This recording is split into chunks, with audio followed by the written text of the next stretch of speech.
Pro 2 Beza 1.3X tahun 2022. Muka depan dia macam ni korang. Handsome tak? Lampu kemas, ada DRL, lampu kabel sensor hadapan koma. Full body kit tau korang. Untuk bahagian sporing pun masih lagi original. Single seat mirror, door handle berwarna chrome korang. Untuk bahagian belakang pula, tayar pun masih lagi cantik, bunga masih lagi tebal. Untuk bahagian bonnet dia, ruangan dia sangat luas lah. Boleh letak 2 luggage besar untuk korang. Sesuai untuk harian. Yang mana minat bonnet-bonnet besar tu boleh lah ambil Beza ni yang ini pula korang, bahagian si dalaman dia datang dengan 2 SOP bahagian warna fabric.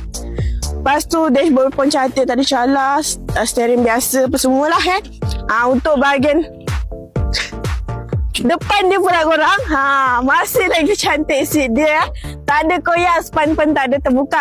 Okey, untuk marking engine pula masih lagi original, tak ada leaking. Kereta ni semestinya bebas banjir, bebas accident korang. Kereta ni korang boleh buat grab juga, healing ke apa semua macam boleh lah. Okey, kalau berminat dengan kereta ni, korang boleh tekan button Apply Now, follow, like dan share. Bye-bye.